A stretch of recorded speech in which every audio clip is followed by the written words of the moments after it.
On Sunday, the Seahawks will go for their second consecutive win and keep their playoff hopes alive in Nashville against the eliminated but still game Tennessee Titans. Will they have their quarterback under center? And how about the rest of their injury report? Going to be breaking it all down for both sides here on a special Saturday edition of Locked On Seahawks.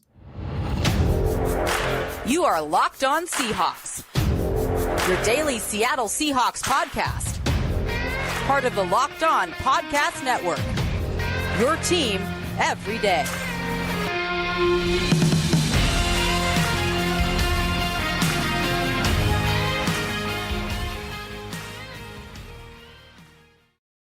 Greetings, 12. This is Corbin Smith, host of the Locked On Seahawks podcast, your daily Seahawks podcast, part of the Locked On Podcast Network, your team every day. A special thanks to all the 12s out there for making Locked On Seahawks your first listen 5 days a week, and a very happy holidays to you and your loved ones. Christmas Eve contest coming up tomorrow. The Seahawks battling the Titans in Nashville. Seattle looking for a second straight win to stay in the hunt for one of the final wild card spots in the NFC. Going to be tackling some mailbag questions in this bonus episode, so make sure in the comments to submit your questions. I'll try to answer as many as I can. As always, can't get to every single one of them usually, but we'll try to get as many as I can here on this bonus episode. We're also going to dive into some injuries as well. Going to be a really fun Saturday night show gearing up for tomorrow's game. Speaking of injuries, that's how we're going to kick things off here on our Saturday edition of Locked On Seahawks. All week long, there's been questions swirling around both the Seahawks and the Titans about who is going to be playing quarterback for each team. That question was emphatically answered by Pete Carroll yesterday, with Geno Smith not even being on Seattle's final injury report. That's obviously huge news for the Seahawks. And looking at their entire injury report, I'll break down Geno and some of these other interesting tidbits here in a moment. But as far as players that are out against the Titans, no D. Eskridge, which honestly, I at times forget that he is on the 53-man roster. This will be the fourth straight game that he has missed, whether it's been suspensions or injuries, just has been a non-factor. Jamal Adams, with all the drama surrounding him not even being at Lumen Field on Monday night when he was inactive against the Eagles, he's not going to be playing again. And Frank Clark, another player since they signed him that's been really quiet, can't really remember seeing him on the field. I actually forgot he was active last week, had a few plays out there on defense, but he is battling an illness. So none of those three are going to be available. As far as questionable, Trey Brown, Evan Brown, and Ken Walker III, it all sounds like they are going to be playing on Sunday, according to what Pete Carroll said yesterday. Devin Witherspoon with his hip injury is the one, even though he's listed as questionable, that he didn't practice all week. I would be stunned if he is playing in this game. I think they're going to try to give him one more week, and then you're good to go. The guys that aren't even on the injury report: Anthony Bradford, Nick Bellore, Jordan Brooks with an ankle that's been bugging him a little bit, and of course, Geno Smith. And that really is the big storyline here. Aside from Jamal Adams, that's going to continue to be a storyline because Pete Carroll earlier this week said that they have at least had some discussions about the possibility that he may need to be shut down, but both the team and the player are hoping he's going to be back as early as next week with that chronic knee issue. Moving away from the players that aren't going to be out there this weekend, though, getting Geno Smith back for this game is a huge deal because the Tennessee Titans, when they are at full strength even, the secondary has been a real problem spot for this football team. They have not been able to keep guys healthy. On top of that, Christian Fulton's on injury reserve, one of their starting outside corners. Caleb Farley has had nonstop back issues. He's not going to be playing in this game. He was on the PUP list most of this season. They're just dealing with a lot of issues at that position. It's already not a group that is very good compared to the rest of the AFC. And then you get the injuries on top. This is a team that is going to be starting a couple players that have very little experience on the outside. Roger McCrary is a really good slot corner. He's having an excellent season, the fifth best passer rating against him in coverage. But this is a Titans team that's in the top 10 for explosive pass plays given up this year. And when you've got the injuries they've got at that quarterback position, the injuries they've got up front, there's still some talent on this defense that's going to be playing on Sunday, but they are missing a lot of key pieces. Geno Smith's strength, especially last year, was the deep ball. We saw him get that going against the Dallas Cowboys in the last game he played in before missing the past two games with that groin injury. This is a secondary with DK Metcalf, Jackson Smith and Jigba, Tyler Lockett, that you ought to be able to have a big game throwing downfield, especially with Amani Hooker not playing in this game, one of their safeties. They traded Kevin Byard to the Eagles at the trade deadline. They've got safety and cornerback depth issues galore. They're going to be playing inexperienced players that have struggled in limited action up to this point. A lot of guys that are certainly not going to be household names, might not even be recognizable names for Titans fans, are going to be out there. Now, those kind of teams have given the Seahawks fits over the years, but this is a really good game to get Geno Smith back out there, hopefully close to 100%, and let the pigskin fly a little bit against a secondary that has been vulnerable to giving up big plays. Now, on the flip side, I've mentioned all these injuries. If you thought the Seahawks injury report was long, let's look at the Titans injury report going into this game. It feels like half the roster for the Titans was on this injury report, and a good portion of them being out. A number of these guys were put on injured reserve by the Titans today. So not only are they not going to play in this game, they will not play again this season. The Titans being eliminated from playoffs contention. 3 games left. You have to miss a minimum of 4. So Jack Gibbons and Luke Gifford, 2 of their linebackers, they will not be available in this game. Amani Hooker, as I mentioned a moment ago, one of their starting safeties, he's dealing with a knee issue. He was not put on injured reserve. The 2 linebackers were. Jeffrey Simmons, their star all-pro defensive tackle, he's going to injured reserve with a knee injury. So is TK McClendon with a shoulder issue. A number of these guys were placed in injured reserve today just so they could put some of the practice squad players in the roster to have enough healthy players to field a NFL regular season game. And they've got a number of guys that are on the questionable list, including quarterback Will Levis. I don't expect Will Levis is going to play in this football game. I think it's going to be Ryan Tannehill with Willis being the backup behind him. I don't expect to see Will Levis out there under center for the Titans. We'll see. Crazier things have happened, but with them being out of playoff contention, I can't see them seeing it worth the risk to get him out there, rush him out there with a high ankle sprain.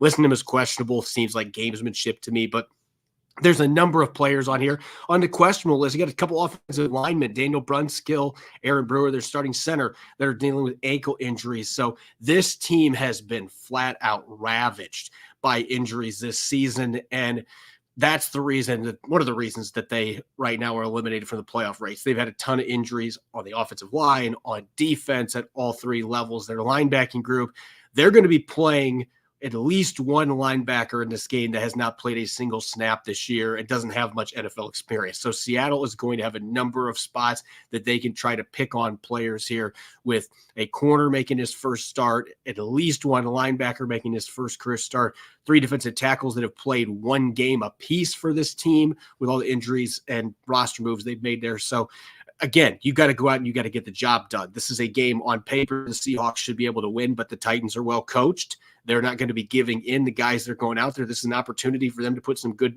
tape out there for teams next year, and the Titans as well. Hey, I want to be on this team next year. This is an opportunity for them to play the spoiler and do that. So Seattle can't coast in this game. They can't walk in and think that this victory is already theirs. But there's a lot of things that are working against the Tennessee Titans. The Seahawks are certainly the much healthier team, and they're in a much different situation. They're still very much alive in the playoff race, which the Titans are not. So 2 teams in different directions. You still got to take care of business. You see this every year where teams play a huge underdog that's got injuries and they find a way to win. Last year, it almost was the Rams beating the Seahawks with all the injuries that they had 2 different times, almost beat the Seahawks. So you have to show up and you've got to play a clean football game. Don't make mistakes to keep the underdog in the game. But certainly the injuries are working against the Titans. The Seahawks are in pretty good shape on that front, especially with getting Geno Smith back under center. I'm going to be answering your questions here. That's the main focus of this mailbag. I promised it earlier in the week, and it's been a crazy week with short preparation week after Monday night. Not being able to get the questions in. So I'm going to be answering your questions. Those of you that are listening live, feel free to post your questions in the comment section. I'm going to try to scroll through there and pick out a handful of questions. I got a few others that were submitted in the community tab as well. So I'm going to be answering those questions coming up next year on this bonus edition of Locked On Seahawks. This episode is brought your way by Prize Picks. Prize Picks is the largest independently owned daily fantasy sports platform in North America, and it's the easiest, most exciting way to play daily fantasy sports this holiday season. It's just you against the numbers. You're not battling a bunch of pros and sharks. It's just you going against the numbers, more than or less than on 2 to 6 player stat projections, watch the winnings roll in. Prize Picks is really simple to play. I can make my picks and submit an entry in less than 60 seconds. And now that we've got basketball season here very much in the thick of the NBA season, you can now pick combo projections across football and basketball in their specials league. I can have Steph Curry and DK Metcalf at 11.5 3-pointers plus receptions. Prize Picks even offers a reboot policy that your entries can stay in play even if one of your players gets injured. So if you've got a football or basketball game and you've got a player who exits in the first half and does not come back in the second, that player is rebooted. Prize Picks is the only daily fantasy sports platform that offers an injury insurance policy, and Prize Picks is an absolute blast each week. Really an easy way to enjoy daily fantasy without the hassle and land some quick winnings. Go to prizepicks.com/LockedOnNFL and use the code LockedOnNFL for a first deposit match up to $100. That's prizepicks.com/LockedOnNFL and use the code LockedOnNFL for a first deposit match up to $100. Prize Picks, daily fantasy sports made easy. You're listening to a special Saturday edition of Locked On Seahawks. Really, it's Christmas Eve here in Nashville. I'm your host, Corbin Smith. A special thanks to all the 12s. Thank you for making Locked On Seahawks your first listen 5 days a week. Greatly appreciated, and a happy holidays to you and your loved ones here as we get closer to Christmas. We're gearing up for tomorrow's game, and I promise this all week long. It's time for a special Saturday mailbag with YouTube listeners exclusively here. Let's get to it. I got a couple questions that were in the community section. Those of you that are listening to the show live, make sure in the comments section that you dish out a question if you've got one. I'll be answering as many as I can here during this segment. Let's get to our first question. This is from Little Billy 8747. Will Darrell Taylor be on the Seahawks next season? What's your take? This is truly a 50-50 to me. And I think if we were looking at a player that was an unrestricted free agent next year, this would be more of a 75-25 that he's not going to be back. But because he's going to be a restricted free agent next year, I don't know that teams are going to be lining up to throw big money at him because his run defense has been shaky. Pass rush has been inconsistent. When he's been good, he's been really, really good, but it's been inconsistent. He had that major injury that cost him his entire rookie season. That's why he is a restricted free agent next year. For that reason, I could see the Seahawks. I don't know if they're going to tender him, but I could see it being a situation where they don't tender him and no other teams come flying in with lucrative offers, and the Seahawks are able to bring him back on an affordable rate for the 2024 season. And I think if you can bring him in at a fairly affordable one-year deal, the upside is still there as a pass rusher for him to be, I don't know if an impact player is the best way to put it, but he's certainly a guy that can get after the quarterback. We have seen stretches where he has been dominant at times rushing the passer. So I think this is probably a 50-50 proposition just because of that restricted free agent tag. If he was unrestricted, maybe Seattle's going to have very little competition to sign him back, and they'll be able to bring him back at a low cost that way. But it feels like the setup now, they have more club control if they want to bring him back. So I'm going to say 50-50 at this point. Chris Martinson, have there been any indications about Riq Woolen's play time for this week? So this is truly one of those that it doesn't matter if you're in the building, you're around or not. If you're not able to see the practices in full, which media can see about 45 seconds at the beginning, you aren't going to be able to tell what's going on in that front. That's why Riq Woolen not starting last week was a bombshell. Mike Jackson being the guy that was getting the reps with the first team in warmups, that is 99% of the time a true signal that the player is going to start. In fact, I can't remember the last time that a player was out there with the ones in warmups on either side of the ball and then didn't start the football game. As far as this week, I could actually see this being a game where Riq Woolen's skill set fits better, and he had his best game, one of his best games at least last year against DeAndre Hopkins. Maybe he didn't have the interceptions in that game, but that was one of the toughest matchups he had all year against Arizona's star receiver at the time. And now he's in Tennessee with his size, his ability to high point the football. I think Riq Woolen is a really good matchup for him. Mike Jackson could work there too because he's physical, and DeAndre Hopkins' game has never been predicated on speed. He is not a speedy receiver, but he wins with his route running and his ability to win contested jump balls downfield. And he's just an excellent receiver. He's a really good football player that maybe isn't the most explosive player you're going to see out there. But Mike Jackson, he's got the physicality fit. This could be like last week where you could see both of them getting snaps, and really whoever has the hot hand could be the one that plays. So it's anyone's guess. But right now I would think that Mike Jackson's probably going to start this game again because he played really well against Philadelphia. You want to reward him for that. But maybe it's like last week and Woolen had a better week in practice this week and he ends up starting. We'll see. Pete Carroll has been very coy. You want to talk about coachmanship? He's been doing that at the cornerback position. Taylor Brandt, do you believe the Seahawks will draft a QB to work under Geno Smith the same way the Packers cultivated Love under Rodgers and Rodgers under Favre? I think this is a much different situation. I could see Seattle certainly doing this. In fact, I would lean towards if they're drafting a QB next year that Geno Smith or Drew Lock, one or the other, is going to obviously be on the roster with the chance to be the starter. They're going to be drafting somebody that isn't going to be expected to just jump right in. Now, maybe it'll be a Russell Wilson situation with Matt Flynn. Well, this kid's already better than what the incumbent is. But I think there's a really good chance that Geno Smith is back next year. Now, what are they going to do with the contract? Maybe they do some reworking with that to try to help with making it more team-friendly because his cap hit is going to be 3 times what it is this year under the current state of the contract if they keep it. But it's not a Brett Favre or Aaron Rodgers type situation. No offense to Geno Smith, but he doesn't have the career that those two guys had. He's had a really nice resurgence in Seattle, but I would view this more as kind of that mid-ground where it's a mid-ground starter and you're bringing somebody in that you can groom behind him that maybe has a chance to play quickly. I don't see this being something where if they draft a quarterback early in next year's draft that Geno Smith gets to hold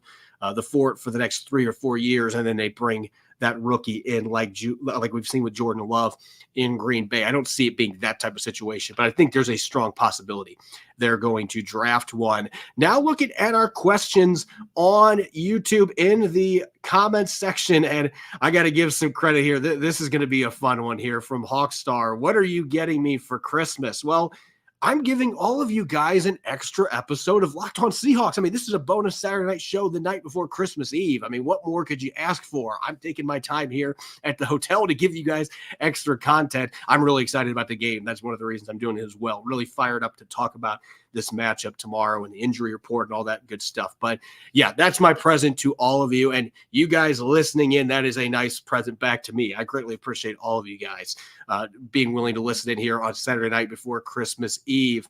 Albert Smith, what do the Seahawks have to do to make the playoffs? It's really simple. This is not the perfect formula because the Seahawks, there is a way, there is a scenario where they could win out and get to 10-7 and not make the playoffs. If the Minnesota Vikings and the Rams win out too, they both hold tiebreakers over the Seahawks. The Vikings have a better conference record. They will have a better conference record if they beat the Lions twice and the Packers over the next 3 weeks, 3 wins in the conference, they would be in. And the Rams obviously have the 2 wins over the Seahawks head-to-head in the NFC West. So winning out doesn't guarantee they make the playoffs, but it gives them a very good shot. This is not rocket science. You know, there's no need to dig into the other scenarios. If you've got a 9-8 record, it's going to be really difficult to get into the playoffs with those tiebreakers not being in your favor. They need to win out and get to 10 wins in order to make the postseason. So that starts tomorrow with the Titans. You can only take it one game at a time. 9-8 is going to be really tough to get. You're going to need a lot of help to do that. Next question coming from Charles here. And this is a good one about Woolen. Does Tariq Woolen need to learn to tackle, or is it that he needs to add weight? I think that this is more about a mindset thing. I wouldn't even say it's the 2 things you have listed there. I think that he has shown in spurts that he can be a really good tackler. But the issue is that he doesn't play with that mentality consistently. We've seen it, especially in the 49ers games. For whatever reason, those 49ers games, he always shows it just seems like he doesn't show up as a tackler. He's not interested in doing it. He takes a lot of business decisions on the outside. Then there's games like earlier this year when they were in Detroit, and before he got banged up, he made a couple really nice tackles in open field and was smacking people. He's capable. He's more than strong enough to be able to hold his own. It is really, to me, it's a mindset thing. He's just not consistent with his willingness, his mindset to be a tackler. And I think that drives Pete Carroll a little bit bonkers at times. You can sense that frustration with some of the answers he's given in press conferences about Riq Woolen's play this year. There's a lot of things that he's done well, but the tackling issue continues to be the most pressing problem. And he wants corners that can tackle. It's been that way since the beginning of his tenure in Seattle. It was that way at USC when he was with the Jets and the Patriots. He has always wanted corners that are physical, that want to hit people. That is almost as important as anything at the cornerback spot for Pete Carroll. And so Riq Woolen taking those business decisions, I think that's one of the reasons that you're seeing Mike Jackson getting rewarded for the effort he puts in, because you want to talk about a guy that doesn't do that. He comes up and sticks people. And that's something that I think really fires up Pete Carroll. And we've got one last question here. And this one was from Tony Jackson. And this is the most pressing topic in Seattle right now, other than the actual game coming up tomorrow. And this is a really good question. What would it take for Jamal Adams to be back in a Seahawks uniform in 2024? I think that there's a lot of dominoes that could fall here in the next couple of months. We're still in season, so it's too early to – it's not too early to speculate, but it's too early to really have a concrete idea. I think it's really a long shot that he is going to be back in this uniform with the Seahawks next season, in large part because of the injury concerns. He was able to make it back. You got to give him credit for that. He's coming off a really severe injury to be able to come back. And there's been moments that he has looked like his old self, but they've come in really brief spurts. And there's been way too many mistakes, especially as of late. I'm wondering if it's just because the knee, he's been trying to get through it. It wasn't bothering him as much. And now these last few games, it's giving him more issues, but it still seems like there's some mental hurdles he's getting over with that are impacting his play. But as to the question for next year, for him to be on this roster, I think there's only two ways that this happens. One, he comes back to play next week and just finds himself and has a couple really big games. The Seahawks get in the playoffs and he's able to put together a couple dominant performances.